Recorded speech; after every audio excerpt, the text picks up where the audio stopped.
Hello, everybody, and welcome. My name is Roy Nemmer of Mundo Albiceleste.com. I am not alone, absolutely not. I'm joined by Osvaldo, and we are going to talk about Argentina's 2-0 win versus Peru in the World Cup qualifiers, Messi's performance, the injuries, the upcoming matches versus Uruguay and Brazil. So we have a lot to get to, plus your questions and comments. But before we get into everything, Osvaldo, how are you?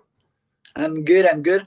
A pleasure to join you, and also a pleasure to watch Argentina uh, in the last couple of months. It's been really good. This the match against Peru, also the South American qualifiers in general. The first four matches of Argentina, but yesterday was just everything too good. We're gonna talk a lot about the maybe the top three players, Messi, because Messi was the man of the match, some substitutions and everything, but overall, super happy with how Argentina played.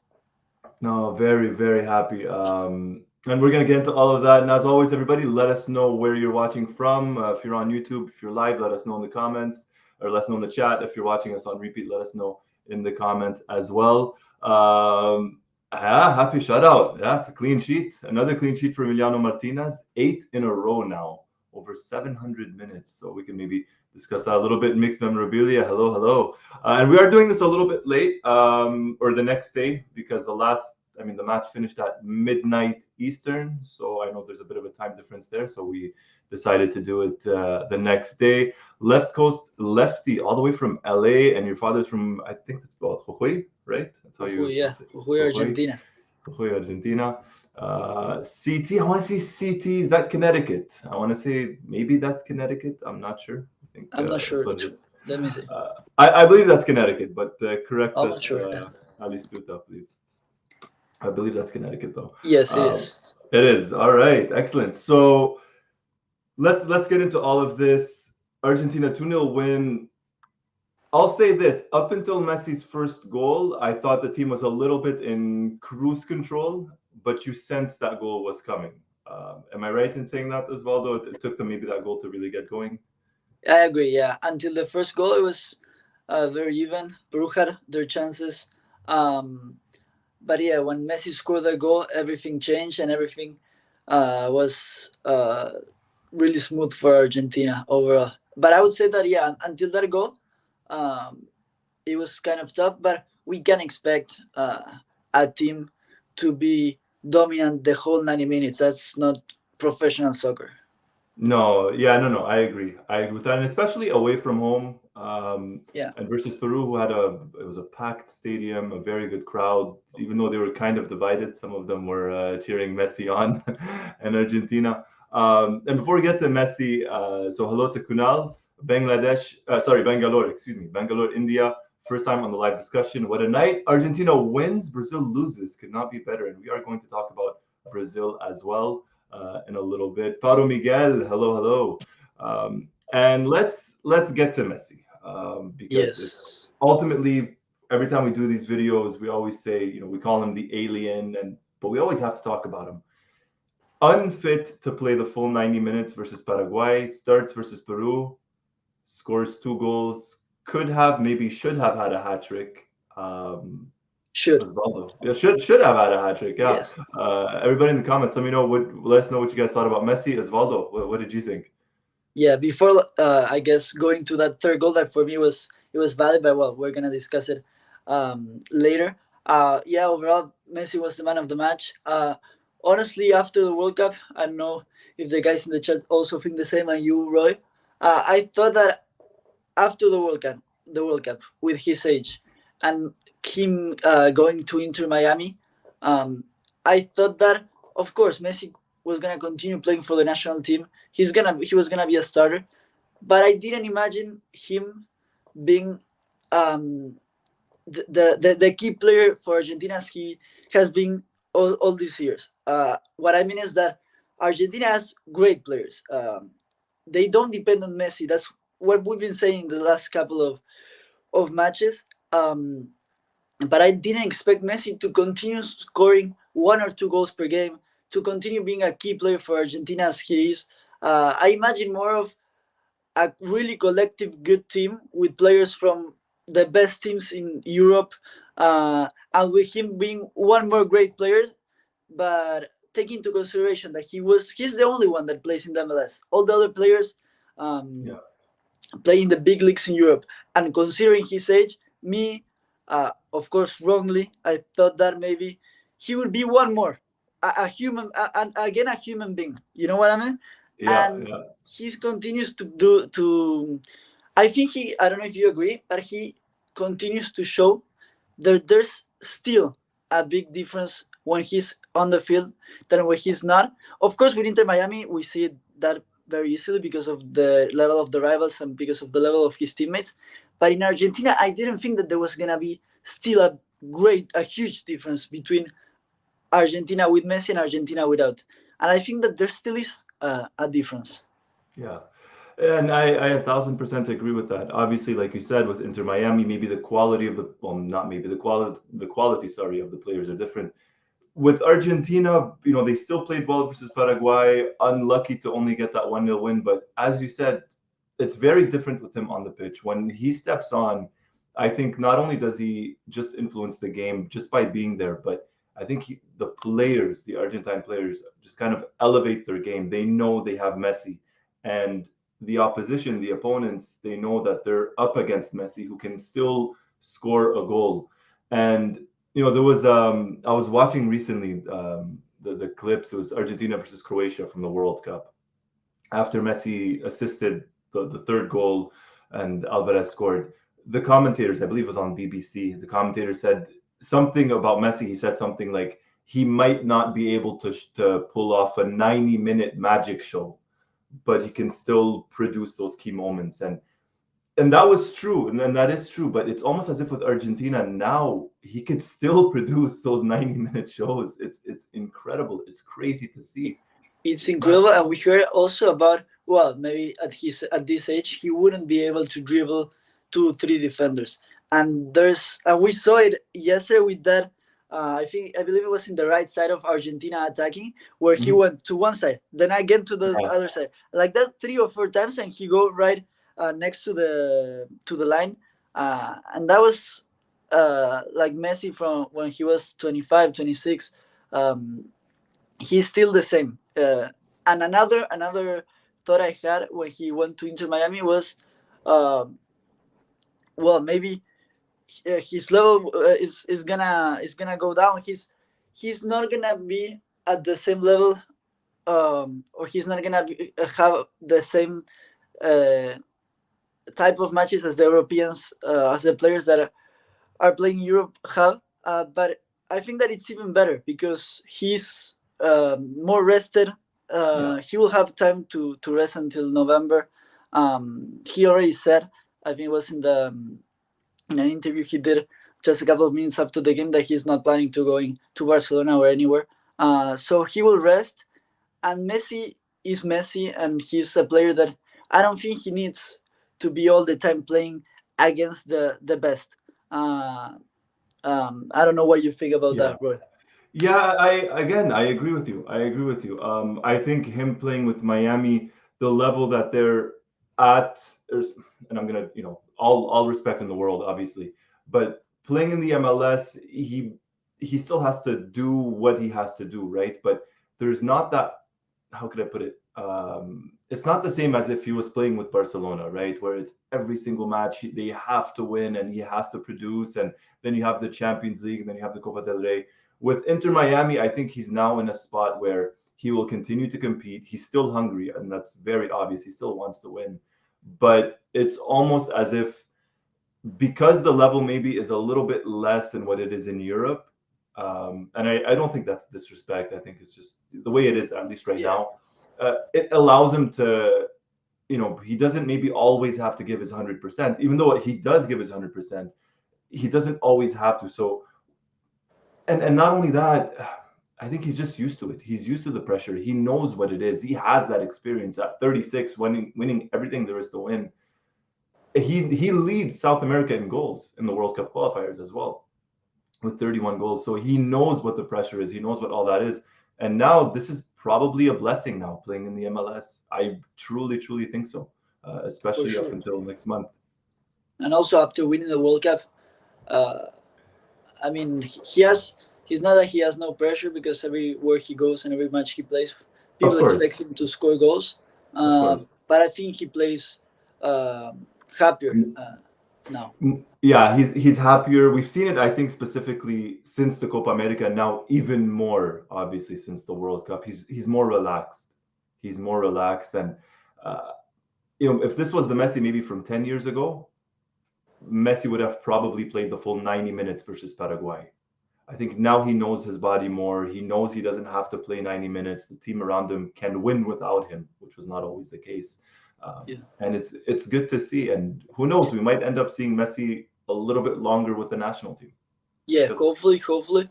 And let me tell you also that yesterday he scored the 2 goals. Against Ecuador, he scored the 1 goal. Of course, yeah, we can't say that if Messi wasn't on the field, Argentina wouldn't win yesterday, and because that's not how soccer works. Probably no, how Argentina play another goal scorer would have been. But still, I think Messi guarantees you 1 goal per game. Of course, there are exceptions, and sometimes he doesn't score, or sometimes he scores twice, like yesterday. But that's of course it's not easy. But for example, our strikers, Lautaro Martinez and Julian, they're playing brilliantly. We can talk about them yeah, later. But I think, well, Julian almost did the assist to Messi. I think it was in the second goal. Yeah, in the second goal. yeah. But they are not scoring that much. And Messi has this that he's a playmaker. He provides plenty of assists, and he also scores goals. Yeah, he does. He does all of that. He does all of that. And like you said, maybe we could talk about the strikers a little bit later. But he does score goals. He's at 3 goals in the World Cup qualifiers so far. 3 goals, I think, in 3 matches. He did not play versus Bolivia, and he only played, what is it, 40 minutes or so against Paraguay. Didn't play too much. He does lead South America all time. He has 31 goals in South American World Cup qualifiers. That makes him number one. Luis Suarez on 29 goals of Uruguay, and Marcelo Moreno Martins on 22 goals with Bolivia. I think it's safe to say no one's going to catch up to Messi anytime soon. Not anytime soon. I totally agree. Yeah, Yeah. yeah. And right now he's the goal scorer of the qualifiers, also with Nicolas de la Cruz from Uruguay, Yeah. both with 3 goals. There you go. And we're going to talk about Uruguay and Brazil towards, well, a little bit later on as well. And I see Mixed Memorabilia says, I think Bielsa's Uruguay are very dangerous. We'll talk about all of that. We'll talk about all of that. But, some stuff moving on a little bit from Messi, because we are going to talk about the rest of the team as well. We saw some changes early on, some injuries to Gonzalo Montiel and Christian Romero. And Montiel started the match in place of Molina, who had some discomfort himself. And then about halfway into the first half, Montiel was substituted out. In came Lucas Martinez Cuarta, and then Petzela came in for Romero. For Romero, it looks as if he's good. It was more of a precaution thing. I think he might be able to play for Tottenham, I believe, over the weekend or on Monday. But what did you think? I bet either the substitutions or the injuries, Osvaldo. Yeah, let me tell you also that Molina got injured. That's why Montiel got in, and before that, Foyt left the concentration, if I'm not mistaken, also because Yeah. of injury. Because that's a position that Argentina has plenty of players and plenty of really good players. Foyt during the last couple of months, Barcelona wanted him. So yeah, a little bit of bad luck, but I guess it's better to have that bad luck now than when a month tournament like a Copa America or a World Cup happens. Martinez Cuarta, I really wanted to see him with the national team. He's been improving with Fiorentina. He's been starting a couple of times. And in the right side, uh, he played acceptable. Of course, we can't ask him that much. I honestly thought he played pretty well. I really think he played pretty well. We'll talk about Luchaso a little bit later too, but he made some runs. I was surprised by Martinez Cuarta. I know he was scoring some goals and doing well for Fiorentina, but I was not expecting this. Pleasant surprise. Yeah. He adapted well. And what other center backs did Argentina have? They had Petzela, they had, I guess, well, no, Medina was not in the bench. So yeah, Medina, yeah. Medina was I not with guess Scaloni saw Martinez Cuerta as the best defender to replace Montiel there in the right back. Yeah, if I'm not mistaken, Martinez Cuerta during his first stages in River Plate, like in the youth divisions, he used to play also as a defensive midfielder. I don't remember if he played as a right back. I don't think so. But what I mean is that he's used to, I guess, playing different positions from a youth age. Yeah, yeah. I'm trying to remember as well because I remember when he first started with River Plate. This was, I guess, almost 10 years ago now, almost. No. Yes, no, I think when he played with River, Yeah. he was a center back, Yeah. but in the He was youth divisions, 7 years he ago. played as As a a right back, defensive mid. No, as a defensive midfielder. defensive. Okay, Um, but I it's a guess that he's possibility. good adapting Yeah, to he is. And he's, I was surprised, and he's pretty tall as well. When you see him, running down that right side, he's a tall fullback, which is not normally what we have for us. I mean, Molina, Tagliafico are not necessarily yeah. the tallest. Kunal, excellent comment. How good was Lucas adapting to a wing back position from his regular center back? Very well. I was surprised by that. I thought Petzela as well had a pretty good game. No mistakes really. He adapted. He's a veteran. He's a veteran, probably towards the end of his Argentina Yeah, career. it's much easier when the team collectively plays so well, when they get the ball back really quickly. It's Yeah, really easy for any that comes in.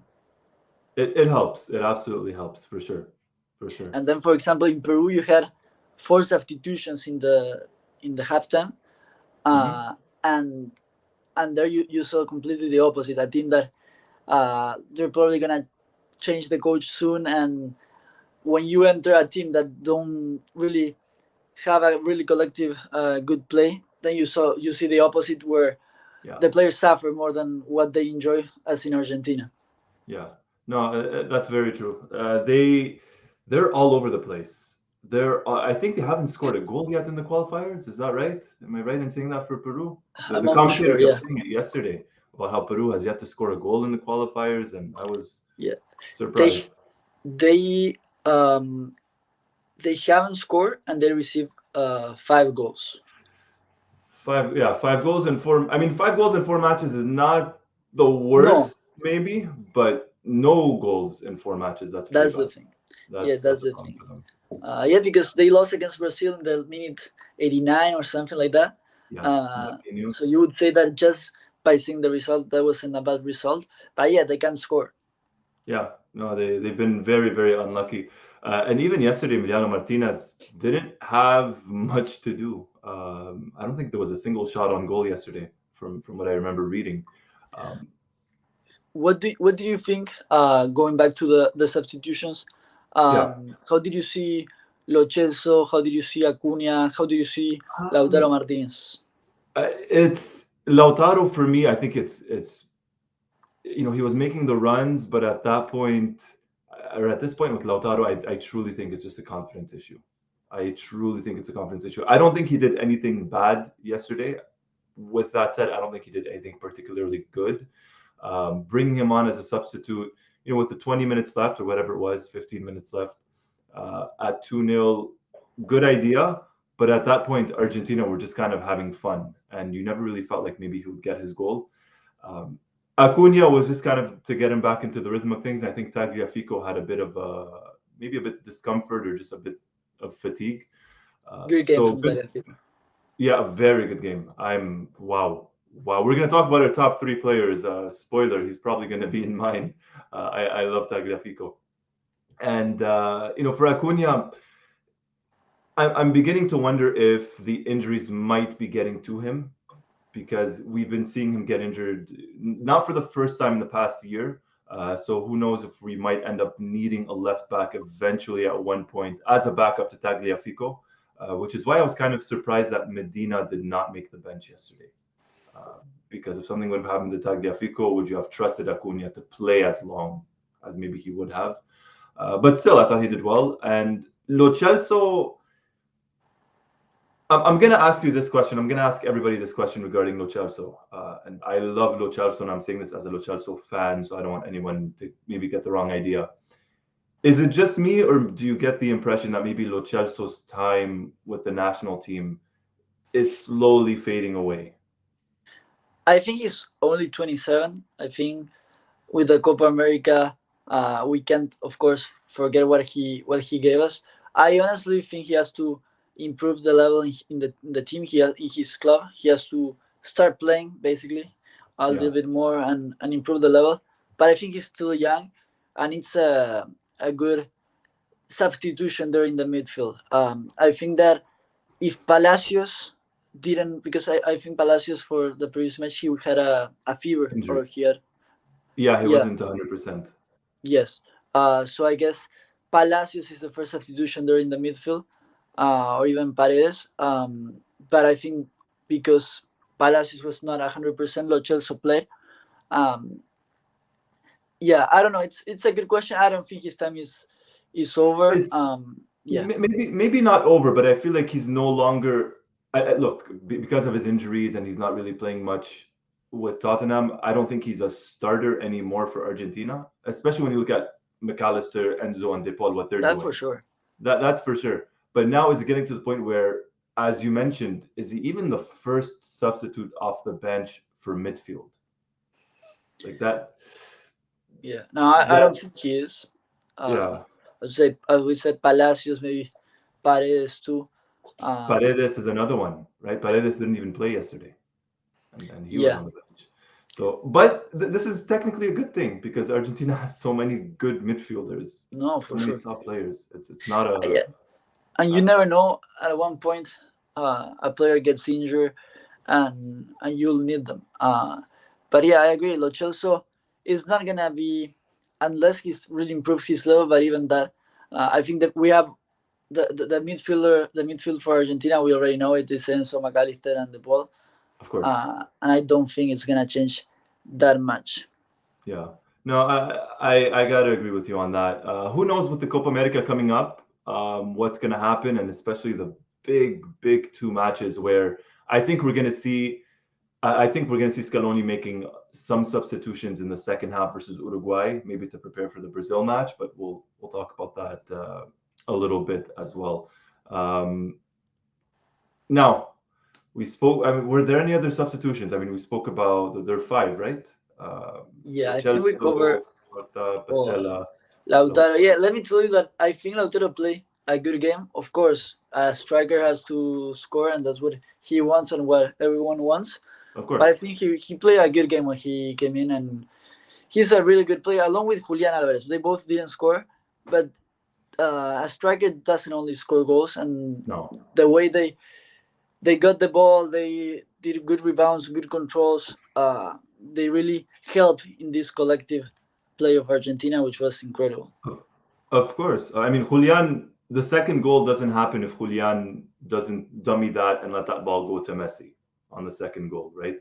Lautaro, again, I don't think he played a bad game. It was just he did not get the service right when he came on, so and that's not on him. Um, and well, BC, yeah, there you go. So, guys, again, once more, this is why we're doing it today. Very good question, BC. No post game yesterday. It ended a little bit late on our end, so we figured we'd do it today. And John asks, why not any minutes to Garnacho? And we'll talk about Garnacho in just a couple of minutes as well. Moving on, Osvaldo and everybody. I mean, the top three players, Messi aside, because I feel like we're always going to have Okay, Messi there. Messi aside, top three players. I have maybe four in mind. I have like four in my head, and I'm trying to cut it down to three. Hmm. I have I have two. I have three. I have three now. You have your three? I think so. Yeah, I'll put Yeah, Nicolas Gonzalez. that's one for me. I thought Nicolas Gonzalez instrumental. Yeah. Yes, I will include Nicolas Otamendi, Second, yeah. and I will include. I'm doubting between Tagliafico or Enzo Fernandez. I think Enzo Fernandez played really well, and as I know that you might include Tagliafico, I will include Fernandez. You're gonna include Fernandez. All right, there you go. So we have two of the same ones. You're going with Enzo. I'm gonna go with Tagliafico, and I'm gonna go. I mean, it's the same as you. The same exact ones as you. Otamendi, I think, was solid. Even Cuti Romero, before Romero came off as a substitute, I think he was good. But Tagliafico for me, Otamendi, and Nicolas Gonzalez. Enzo was the fourth choice, to be honest, for me. I thought he had a great game, a very, Great. very good game. Let's look at what everybody's saying here. So John Jani says Tagliafico, Enzo, and Nicolas. Parro Miguel, Enzo Cuti, and Nicolas Gonzalez. Ratjit, Tagliafico, McAllister, Enzo Fernandez. These are all good shouts. McAllister, I thought was good. I would have placed Enzo maybe a little bit higher for me, but McAllister had a good game. Had a very good game. Yeah. I really can't think of any player who didn't play well yesterday. No. Even the substitutes, I think everybody played well. I think everybody. There was a question earlier about why maybe Garnacho didn't get any minutes, and a lot of that has to do with, in my opinion, and guys, let me know what you think, because of the style of play that we needed from Nicolas Gonzalez, because he was massive. Nicolas Gonzalez was immense. I think he was tremendous yesterday, and spoken about him before, and this is the type of game that you need him in. And I think if Garnacho started or would have started in place of Nicolas Gonzalez, I'm not sure if Garnacho would have given you the same thing. Defensively, offensively, I don't think he would have. With that said, I would have liked to have seen him come on as a substitute, but I understand why Scaloni did not bring him on. But I'm excited to see him with the team. Yeah, I was gonna say that. I think Nicolas Gonzalez played a great match, a huge match in offense, in defense. He did the pass to Messi in the first goal. He played very well in Argentina. I would say that Argentina is playing incredible. The fans are really enjoying watching Argentina. We love our national team. But if there's one player that have been starting and that the fans have not been so happy with him, would be Nicolas Gonzalez. And I think yesterday he showed why is he a starter. As you said, he gives some defensive qualities that Garnacho doesn't have. But I also agree with the chat that I would give Garnacho a couple of minutes at least, because we were winning 2-0 against Peru. We were having the ball. It was a time for Garnacho to play some 1v1s in that left side, and it would be very dangerous because Peru wasn't attacking that much. We didn't need that much of Nicolas Gonzalez going back as he did the whole game.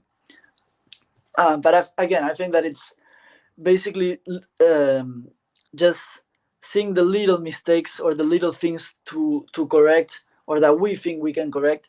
But Scaloni has shown us plenty of times how most of the times when he does decisions, he's right. So I don't think we have too much to say to him about the substitutions or something like that. No. And, I don't think we could say anything. And it's understandable. I think it makes total sense to bring on Lo Celso in midfield, because that's the same midfield essentially that started versus Paraguay. And, they were tired. They ran a lot. Tagliafico, I think it's an injury. I think Tagliafico was a substitution they had to make, because I think he was beginning to get tired too. And Lautaro was a good substitution. So I understand why Garnacho was not brought on. We're getting some questions here. It's not the first time, but we're getting some questions about Barco. And, we think he's going to get called up to Argentina anytime soon. I think he will. I don't think, and I think you mentioned this, Osvaldo, last time, no Boca players were called up when we were talking about Sergio Romero. No Boca players were called up because of the Libertadores. I think that's the case with Barco. Do you think we see him eventually or sometime soon with the national team? Yeah, we'll see him. Also, I agree with you were saying about the Boca situation. If Barco was called up, he wouldn't start at all, of course. But of course, it would be good to see him at least concentrated and training with the other Argentina players. I'm very interested to see. Barco is just 19 years old. He's a great player, massive player. I see Boca Juniors every time they play, and he's by far the best player of Boca Juniors in the Copa Libertadores and probably the Copa Libertadores in general. And he's only 19 years old. I remember to realize how good he was when in the La Alcudia tournament, being a left back, he was the man of the tournament. That surprises me because usually left backs or right backs are not the man of that whole tournament. But he's that different. That's why Almiron, the Boca Juniors coach, put him to play a little bit as a left midfielder more than a left back, because defensively he's not as good as he is in offense. So I'm interested to see where El Colo Barco will play in the future. I'm He, really interested because it would be incredible if we can have him in the left side position, because Tagliafico is 31, Acuna is Mhm. 31. Hopefully they can play for a long time. But we need a replacement thinking in the future in that position. Yeah. It is very interesting. You mentioned the ages, Tagliafico and Acuna. I think Scaloni tried Medina, a couple of times. Medina can play left back. Wasn't the case. I think we're going to start seeing Barco essentially, as Alistuta says, after the Copa America. I think that's when we're going to start to see him. Maybe he gets included in the Copa America. Who knows about that? He reminds me a little bit of Sorin, just in terms of, because he's maybe better attacking than he is defensively. Um, and he's so versatile. I mean, sometimes you see him cut inside and play in midfield for Boca, and you think he's a midfielder. And he's so good. He's very, very good. And he's not scared. Like, he's 19 years No, old. He's playing a semifinal of Libertadores, and he goes throwing the ball like this to the air before the kicking a penalty penalty. kick. It's just unbelievable. He Argentina is very blessed in having him, and he's so young. He's still so very, very young. Um, a question here about Matias Sule. Look, I think Sule kind of made it clear that he would play, or he wants to play for Argentina. After seeing Italy and their performance versus England, I would be very surprised if he chose Italy over Argentina. That's just my opinion. No, yeah, no, Italy is not playing well at all. No, And yeah, it's also true that in Argentina, I don't know until what point he will have a lot of minutes in the near future. But if he thinks in the long term, hopefully he'll be there. he will have some minutes. I read some comments saying Fuerza Ceballos, Yeah, the Boca Juniors player who got injured again. That was another good prospect in that left wing position. yeah, yeah. He got injured. What was it, last week? Was it last week, the week before? If I'm not mistaken, for Ceballos. Um, and look, the good news for Argentina is we have some options, right? We have some options up front, and Ceballos is still pretty young as well, so we got some choices there. We got a question. Go ahead, as well. Sorry. No, no. You want to say the question first? Oh no, I was gonna read about the Copa Libertadores question. Who's gonna win it? Boca Juniors, There you go. of course. There you go. No, I was gonna say that what happened to me, and also I read it a lot, or I see it a lot in probably some friends or people of my generation. I don't know if it has to do with the FIFA game that many people are just playing the career mode, but just Yeah. follow me on this. There's like, okay, they're 31, 32. We're looking for a substitution. We're looking for someone that is coming next and that he has to play now. For example, Garnacho. Garnacho is 18 or 19 years old, and he might be a great player. But right now we have there Di Maria, and Di Maria is playing incredible. Oh yeah. And there's no need to rush and put Garnacho and think about the future. Let's think about today. Let's see who is better today. And today is Di Maria. That's just an example. But what I Yes. mean is that sometimes we just think ahead when we have just to think about now, see who is better now. I think that's how Scaloni decides who starts. Because the same happened with Otamendi, remember?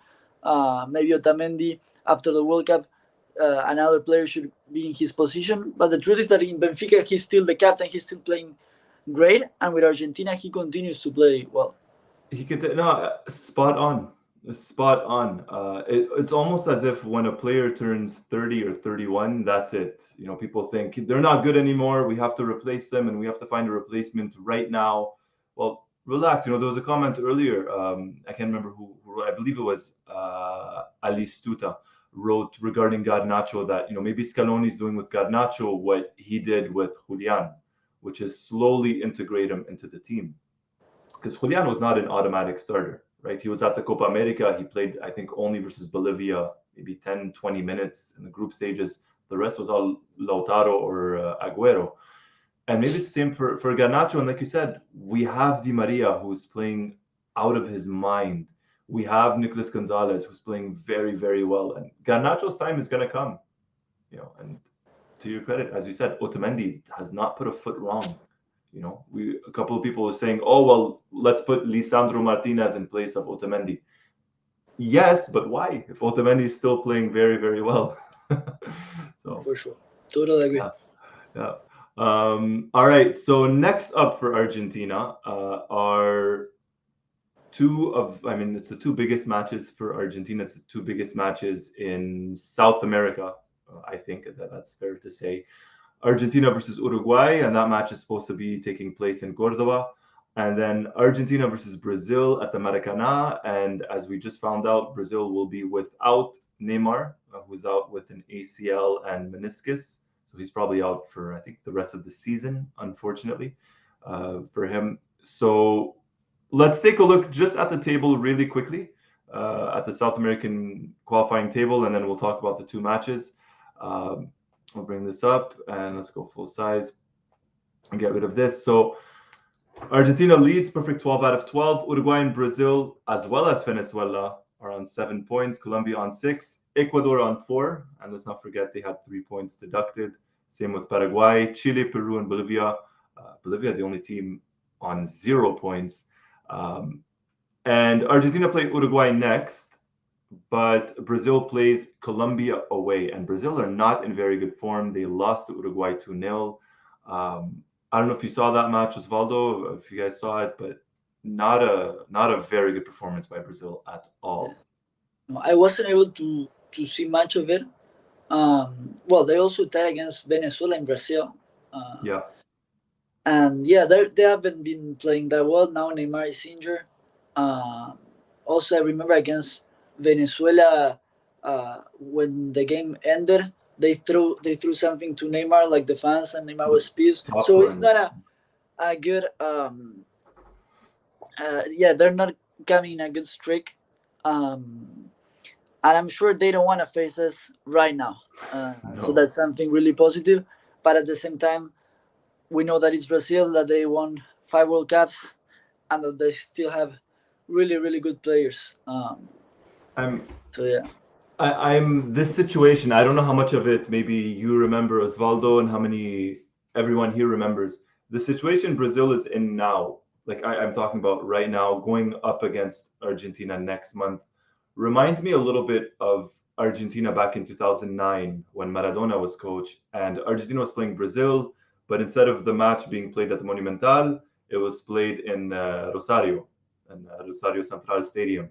And that was kind of like, just to give them the boost and this and that.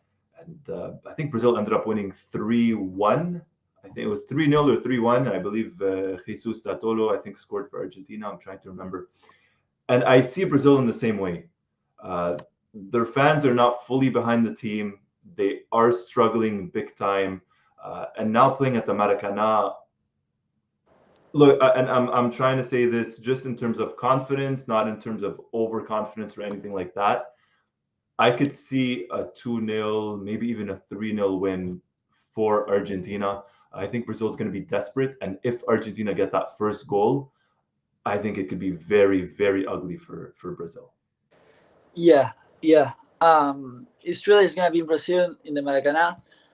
First, we have to play against Uruguay. Actually, yeah. I was reading today that the players supposedly ask to play in the Monumental, so they don't have to travel.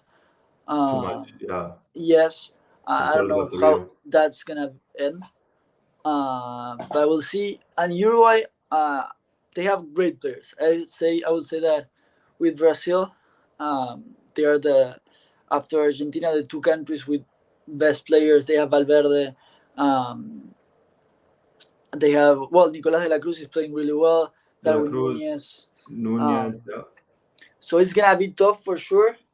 But it's also true that against Uruguay, taking aside that the Copa America that we lost in penalties, I don't know. I think maybe I don't have the statistic here, but I think that we usually uh, We win. usually I would say. win, yeah.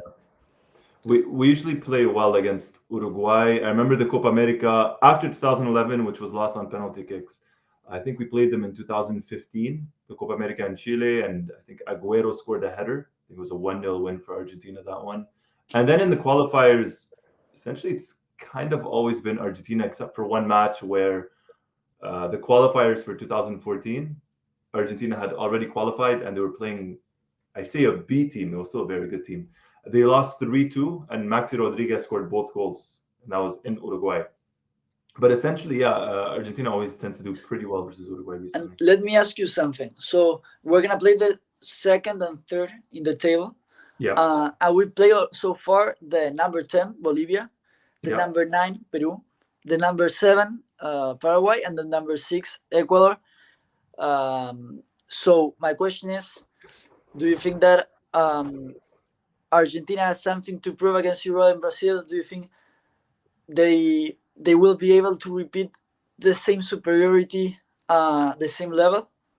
I think they could. I truly think they could, and I think these two matches are coming at maybe the best time for Argentina, and I'll explain why. Because if the Uruguay match was being played at the Centenario, if the Uruguay match was being played in Uruguay in Montevideo, then I would tell you, okay, that's a little bit more tricky, right? You're playing away from home.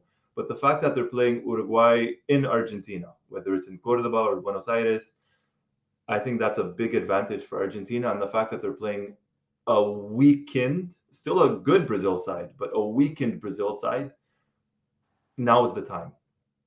And I don't know if it's so much as Argentina have something to prove, as much as Uruguay and Brazil have to show that they can still compete with Argentina right now, if that makes sense.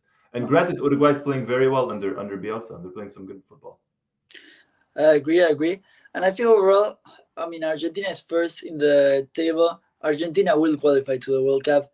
Yeah, There's we come from winning the World Cup and the Copa America. We shouldn't have pressure.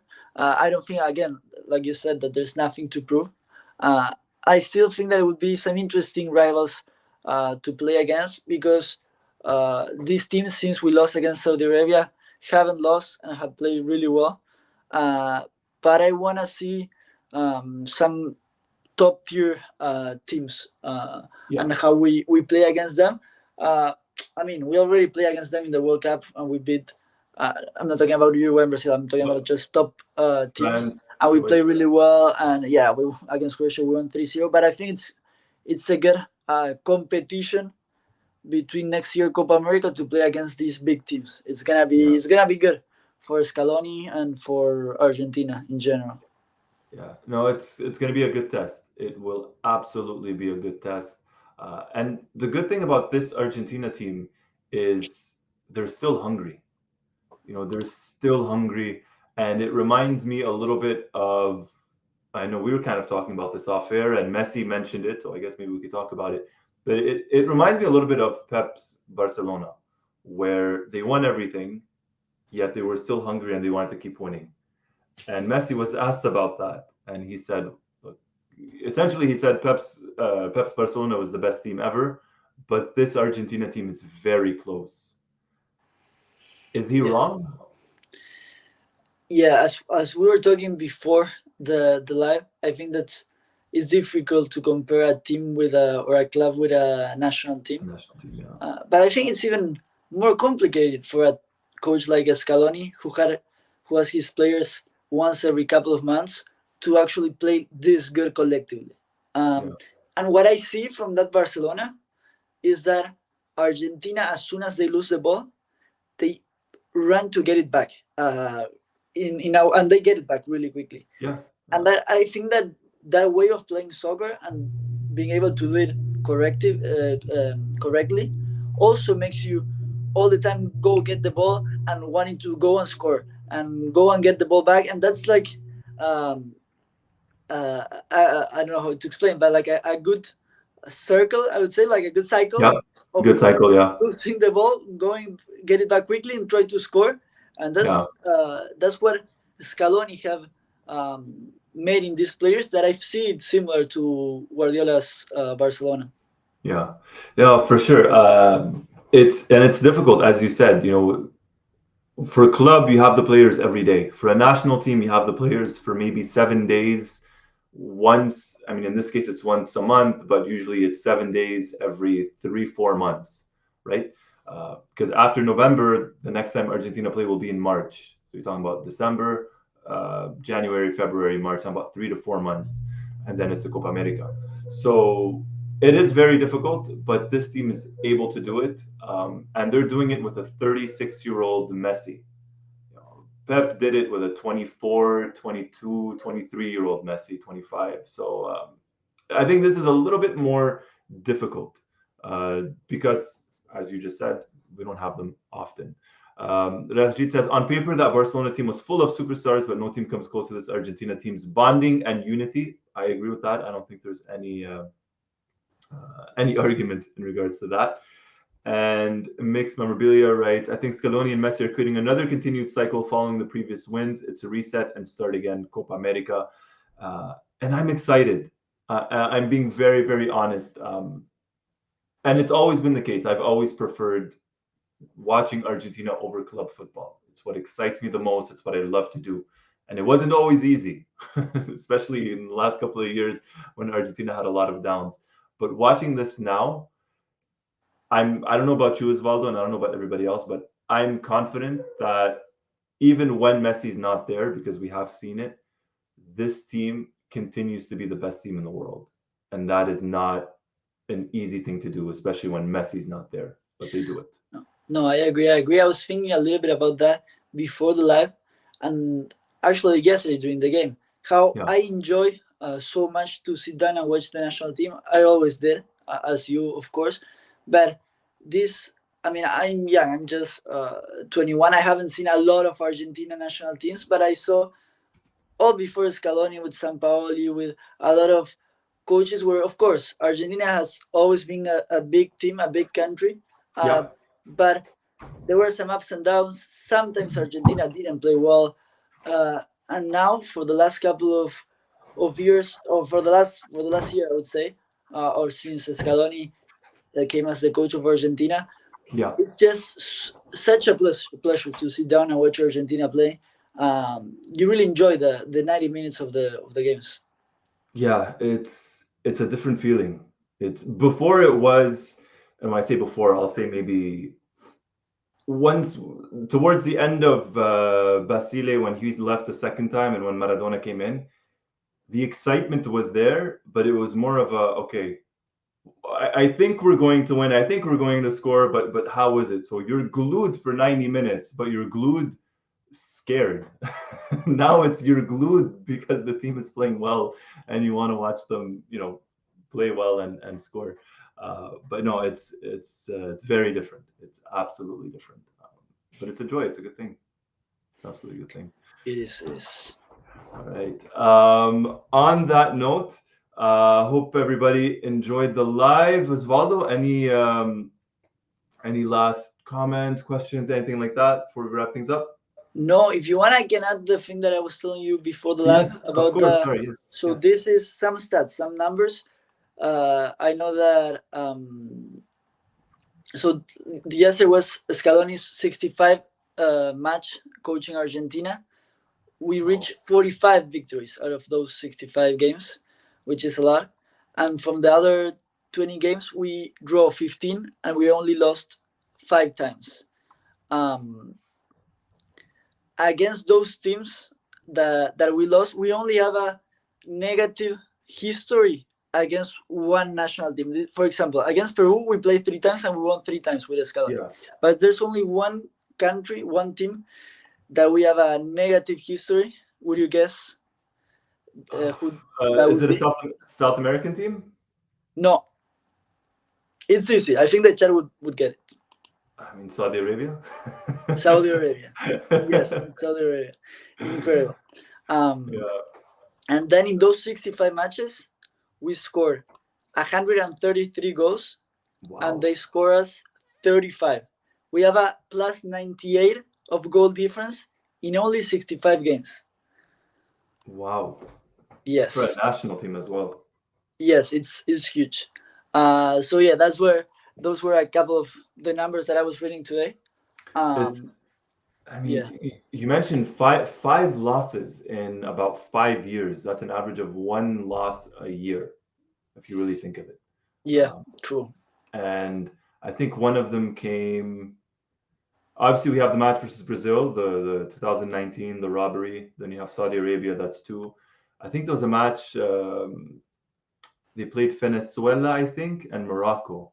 There was one of those matches. I think they lost or they drew. I can't quite remember, but there was a match there early Let me on. see. I'm trying to remember the five losses. Guys, let us know in the chat what were the five matches that Argentina have lost under Scaloni. I'm trying to remember. I remember two of them. We lost a friendly match 3-1 against Venezuela. That was Venezuela. in Okay, so that's the one. 2019, March That's the one. 2019. March. Yeah, because they played Morocco, I think, a couple of days later, and they won that one. If I'm not Yeah. mistaken. Yeah. Um, So BC says 45-15-5 translates to 88 points in a 38 game European League season. Looking at it that way is not bad, but obviously you have to look at it in terms of a national team where they don't train together every day. It makes it that much more impressive. That much more impressive. Wow. Yeah. It's going to be an interesting ride from now until the Copa America. We have two games next month, and then in March there are rumors of Argentina playing European teams. One of the nations being mentioned is England, so they're being mentioned in there as potential, maybe a match at Wembley. Who knows? So, and ironic, funny enough, that would be the first time Messi would play England ever. Messi's wow. never played against England. Yeah, not at youth level, not at any level, and that would be the first time. So just to make it that much more interesting for him. And then we have the Copa America. So not too many matches left, but the matches that are left are big matches from now until the Copa America. So we'll see. For sure. Yeah, we'll see. On that note, thank you, Osvaldo, and thank you everybody for watching. We did this a day late, or not even, but figured it would be better. We'll have more time to kind of analyze and rest after the match. So on that note, everybody, hit the like button if you haven't already. Hit the subscribe button. Hit the notifications button. We are going to be doing a couple more videos from now till the next matches. We got some good stuff coming up, so make sure to hit the subscribe button. And on that note, thank you everybody for watching. My name is Roy Nemmer. I'm joined by the one and only Osvaldo. Thank you everybody, and take care. Bye everyone.